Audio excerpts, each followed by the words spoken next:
Oh.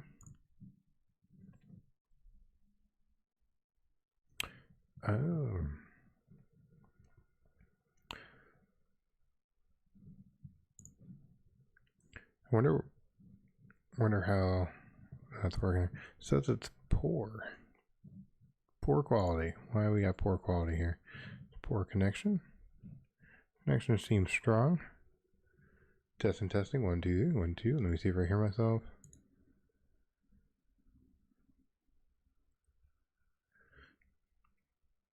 I definitely seeing it. Yeah, I'm definitely seeing that. Let's see if I can tweak some settings real quick. Output software. Ooh, thank you. I know I do have a limiter on there so that it kind of takes out some of the highs and some of the lows. So hopefully you get some in between music right there, audio. Yeah, but for some reason, video bitrate is actually pretty low. Video. Oh, I see. So what all right, guys. I'll be right back. I'm trying to stream at 4K, which is a no-go. So, be right back. Sweet. All right, we should be a lot better now that we're not trying to stream at 4K. That will tax anything. I'm on wireless right now, so 4K would just it's not fun for anything processing. None of that. So now we're back to 1080. I was wondering why I was stuttering a lot with the video. Now I know. I'm still learning this OBS thing. I love it. It's a great tool, but it's complicated. It can be, depending on what you're trying to do. Even though I stream at 1080, I record at 4K, so I have to be able to switch between those two profiles. Uh-oh, what do I got? Nothing. I think that was a false alarm. There it is. Okay, so learning profiles with OBS is a little bit complicated for me. I'm still trying to learn that out because I have two profiles and I have two scene selections, one for Twitch, one for YouTube, one for 1080, one for 4K, because I upload to YouTube at 4K and I need that option, especially when I make screen recording, things like that. So we're here, we're good, everything's good. I see we got 2 concurrent viewers, awesome. And stream stats says no data, so I don't know how you guys are seeing it. I'm seeing it the way I think you see it, and it looks pretty good. Okay, so first thing I like to do, I want to thank you guys over at Patreon, patreon.com/warehouse49 for your patronage, all you patrons out there. We do have quite a few of you now, at least a lot more than this time last year, so thank you guys. You guys help keep the warehouse going. You guys keep gaming going. And I wanted to stop and thank you guys. So thank you for that. If you're not a Patreon, you want to help commit to the cause, help us keep the doors open, keep the lights on, keep gaming flowing, keep us at going to events, things like that, head over to patreon.com/warehouse49 and why don't you go ahead and hit that up. The current resolution is 1920 by 1080, which is not optimal. I feel like it is. Do you guys have any issues? I'm maybe for like smaller screens that might be an issue, but I like to stream in 1080. All right, moving on to the last weekend we had the eUnlimited esports tournament. There's a lot of E's in there, and that was quite the event. I am still tired from that event. I want to say we had around 200 to 300 people there. I don't know the official numbers yet. I'm sure I will get them soon. But there was an extraordinary amount of people, and I was severely undermanned. I didn't, I forget that I'm not 20 anymore. Not that I'm that much older. I'm 30, or 31. I think I'm 31 now. But still, it takes a lot out of you, and I didn't realize just how much work it was to tear down all the PCs, tear down all the networking, move it onto a truck, drive all the way to Wasilla, and then repeat the process, setting things up and then tearing things down at the end. Luckily, well, let me rewind. I could have had more help quickly, but for all of you who do go to my events and go to the venue here, you know that I prefer things in a particular way because you guys deserve it. That's how I feel. You guys deserve that quality. Because why are you gaming here? Why not just game at home? You came here because of the experience that you get. And I feel like the little details that I put into the network, I put into make sure the cables are tidy on the computers, I feel like all that plays into that experience that you get. And so I want to make sure that that happens with our PCs, with the networking and all that. And so it's really hard for me to give up that control to just random people. And so I get nervous when I do that. And so I could have had a lot more help, but I chose not to. Hopefully the stream my side paused, which is weird. Hopefully you guys see that. You see the attention to detail that I put into things. I'm gonna pause real quick just so to make sure I am still live, because it paused on my side. So it says live now. Okay, yeah. Okay, cool. I'm still live. Awesome. Just wanted to make sure. So attention to detail. Luckily, I asked one of the guys from my Air Force unit to come by to help, and he said yes. He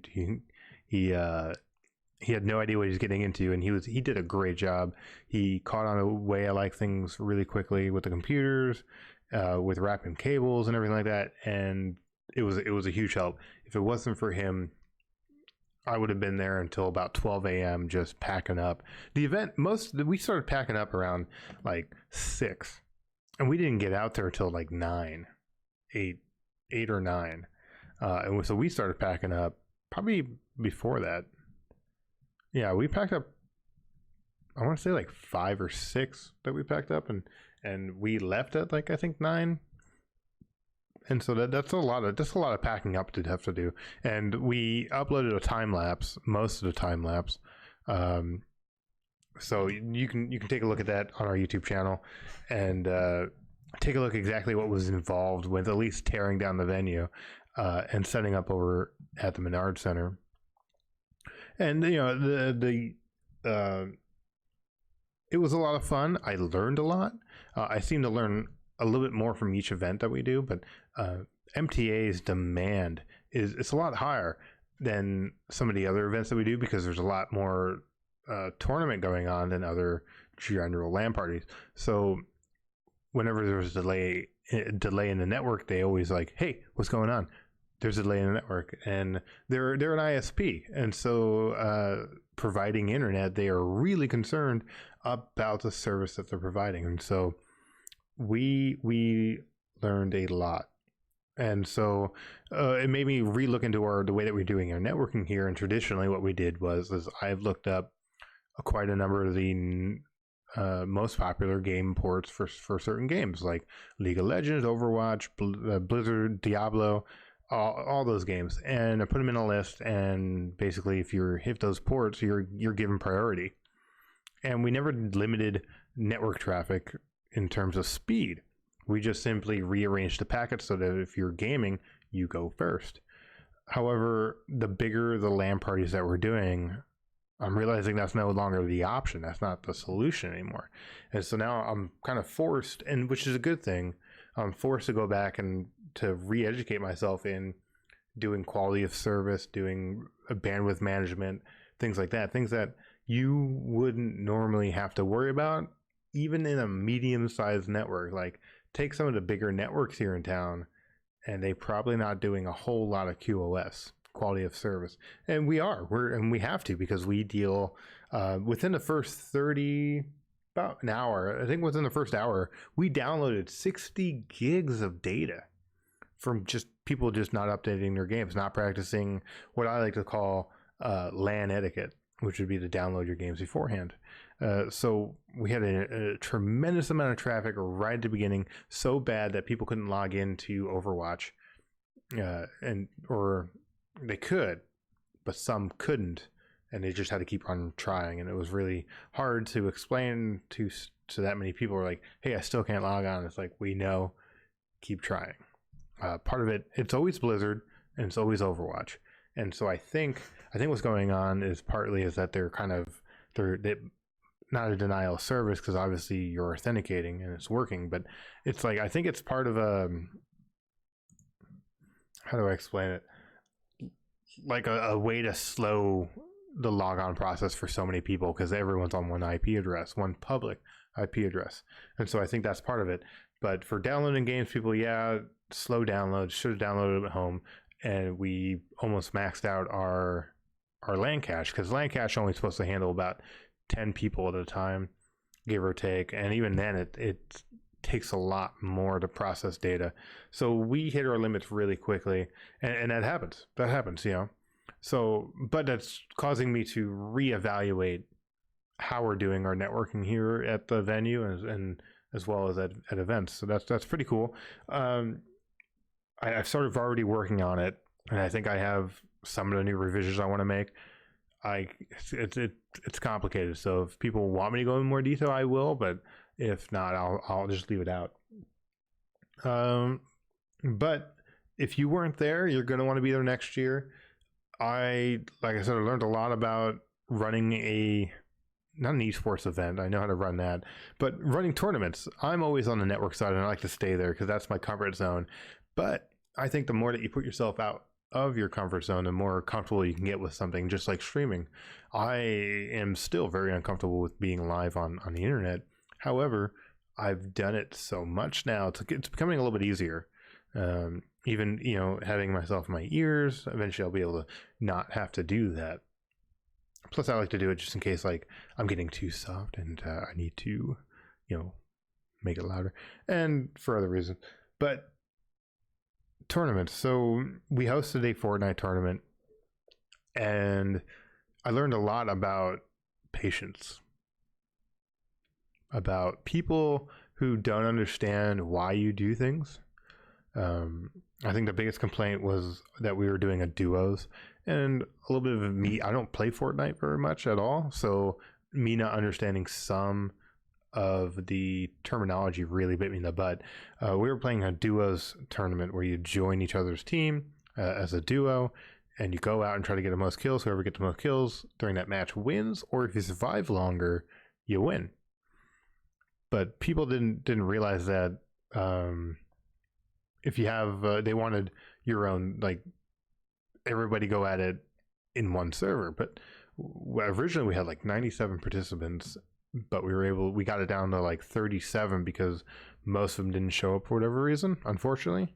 I would love to have seen that many people, but 37 people on a match to, free for all, it's a big map. It's meant for 100 people.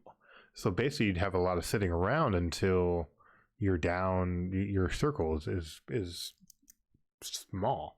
And we didn't want that to happen. We had a code for a private server, but we didn't want to, we were only going to use it if we needed it, if we had enough people, but we didn't. So we opted for the duos, and I think that worked really well because every game you had to be at your best, because you weren't just against your opponent or your teammate, you're against everyone else on the server. And so we had a complaint that someone was hacking. Not really hacking, but they, like, 3 separate teams joined together and were hunting in a pack, which is not traditionally allowed, but at the same time, it's not hacking and it sucks, but you lost. And so I had to explain that, like, hey man, it could have happened to the other guy. It is what it is. And we learned about Challenge, the tournament software that we're probably not going to use again. I like it, but it just doesn't give you enough options, and the remote support or the chat was just not really great. He tried his best, but it just wasn't what we needed at. So I think we might a tournament is what we used, I think. Let me check real quick, because I think I had it up. So we're using Challenge, so we're going to use tournament instead. I think that might be a better option for us in the future. Bring up the live stream again. There we go. How many people do we have? So you can probably see you'll see a little bit more tournaments coming for us in the future, hopefully, and hopefully we can find some people within the community who wants to help us host them, learn how to host them, and hopefully we can just snowball it and make some good events. Moving on to Patreon, I wanted to talk about how we do have quite a few Patreon members, but we want to make sure we keep growing it. We're not neglecting that area of things, and so a lot of people have asked us for a new tier for role-playing games or tabletop tables, because the only way to get the tabletop rooms for free is to be at our top level, and a lot of people can't afford that, and it includes some stuff that they don't want or don't need, like the PC room. If you're mainly D&D, you might not play PCs, and that's a very fair point. And I was going to plan on modifying it, creating a new level as soon as we found a new venue. But things we're not doing great in that area with the new venue. So I think I'm just going to go ahead and create that new tier now, not now, but within a day or two or early next week. And this way, some of you guys who like to play tabletop can have that option for getting the VIP room for free at a lower price. And it's going to look similar to, it was suggested that we instead of saying the whole room is free, we'll say that your portion of the room is free. So if you have like 10 people in a room, and it's going to be what, $5 a person or whatever it is for a weekend pass, your $5 would be covered. And that encourages you also to be in more groups, so you can get more of your Patreon membership out of it. And it's also good because we're not giving away the whole room for free, which sometimes is hard on us. Not that we didn't mind giving away for free for those who are on a Patreon, because they deserved it, they earned it, but we want to give that additional choice. Plus we want to give a tabletop centric gift. Now I'm going to leave it at that, just gift. And I'm working on it, and I have some ideas brewing. So hopefully next week I'll have it fleshed out, and I'll be able to share that with you guys. So we're still looking for a new space. I think I went into that tiny bit, but there is so much space here in Anchorage that's available, and almost no one wants to let us use it. I mean, I'm not saying for free. I'm saying like we'd pay for it, but not at a reduced rent in the beginning, and then we'd reevaluate. And no one wants to even entertain that. They're all like, I don't get what gaming is, and I don't like it. And I've even heard of instances where people have let their property get reclaimed by the bank rather than let someone rent it out for cheaper, which is ridiculous to me. I'm like, that means that property is just gone. But that's neither here or there. Fact is that we're having a hard time finding property that we feel comfortable moving into.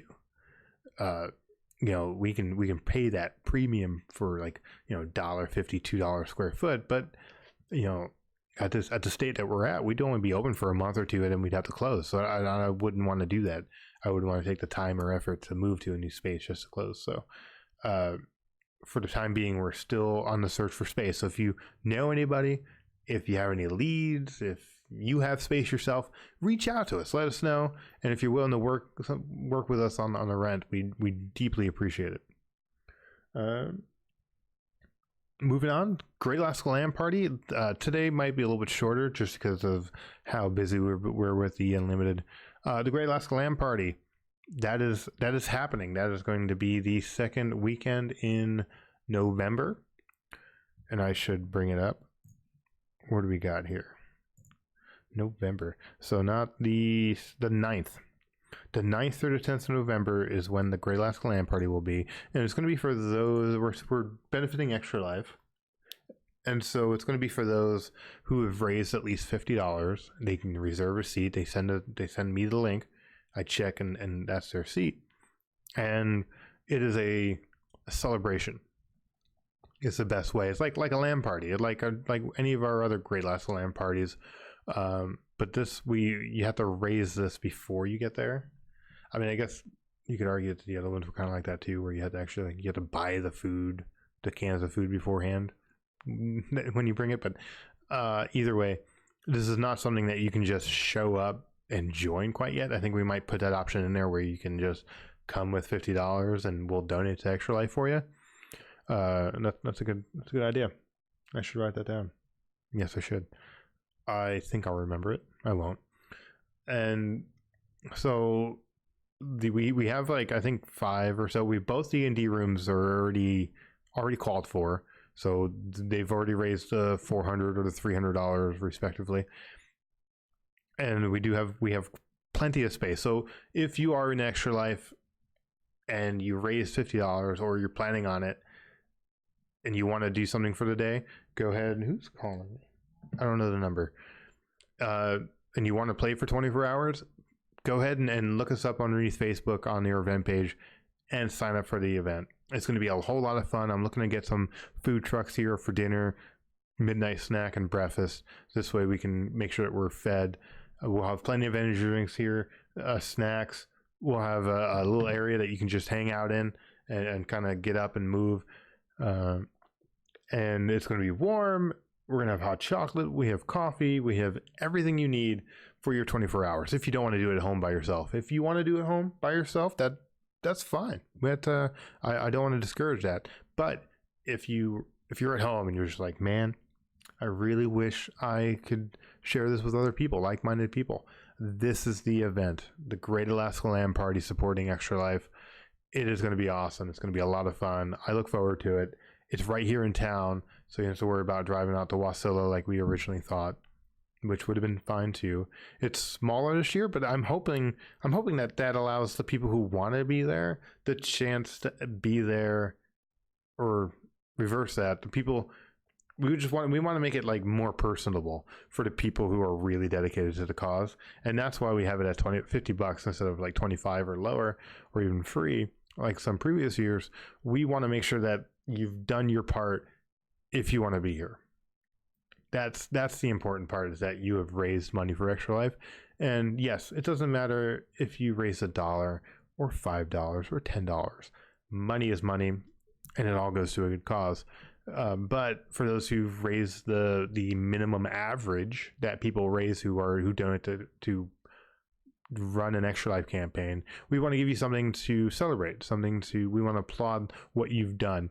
And you don't have to be part of our team or part of any other team or team at all. But if you are, cool. If you want to rep your team or your group, I do recommend you do that. It's a great way to spread not only camaraderie between your teammates and your group, create a little competition. So definitely go to our Facebook, look it up, Great Alaska LAN Party, and I hope I see you there. With that, I don't have much. I did want to do one of our weekly vlogs, just because I missed last week because I was tearing down the PC room, and so I want to make sure I hit it. And I think tomorrow I won't be here. I know tonight if we'll be closed tomorrow and Saturday, or if not, just tomorrow. I thought I had drill tomorrow or this weekend, but I actually don't. That's my bad. I don't know where I got that date, but so it's actually next week. So I'm looking for people who want to help out here at the warehouse, honestly. And so that's who I'm going to be reaching out to some friends tonight, and also creating a volunteer form. I guess that's something I forgot to talk about, is that I'm getting old ish. So I want to make sure that I'm also, with what we do, we're prepping the next generation of gamers, because we are getting older, and it's a lot harder for, we have lives. A lot of the older gamers that I know have children, wives, all that other stuff. And so I think it's important to get those who want to be part of the community involved as much as we can. And so I'm going to be creating a little volunteer form for us, where it helps me out that I don't have to do as much by myself. It also helps them out, getting them the experience and the knowledge needed to run events, to do some networking, things like that. So if that's something that interests you, be on the lookout for that, and definitely reach out saying, yeah, I would love to help. Now, again, I am pretty tedious on things, so I might not reach out to every single one of you to ask for help, but I'll give you the chance. And if you do well, I'll ask you to come back again. I'll take care of the food for events and your entry for events and all this other stuff. So, I mean, there'll be some fun. There'll be a lot of work, but there will be some fun for you as well. So hopefully we can make that trade and make things happen. If you guys have any questions, go ahead and shout them out. You can also leave them out in the comments if you just want to, if you have a general question. We definitely recommend that. If you can, hit the like button on the video. That helps us know that you guys are engaging. Even better. I like comments better than likes. The YouTube algorithm likes the likes versus the comments, but I like to be able to be engaging with you guys. If you're not subscribed, subscribe so you can see some of our videos that we upload as well as our vlogs. Other than that, I have nothing for you guys. It's Thursday. I know I threw you all off guard with that, but hopefully you'll see this anyway. Check a look at our time-lapse video. It's the last video we uploaded from this weekend. It is awesome. I think this is the best work I've done so far. I'm really learning how to do some of this video editing stuff, and taking good videos is important too. And I hope to see you guys here today, and hopefully we'll be open tomorrow and Saturday that we can see you then too. Oh yeah, we have a Fortnite tournament happening on the 26th. ARAM social on the 25th is the ARAM social, 26th is the Fortnite social. So if those things interest you, hit them up on Facebook as well. If you don't have Facebook, leave a comment below and I'll give you the information you need. If you have no more questions, I will see you later. Somewhere, maybe. All right, guys. Hopefully see you.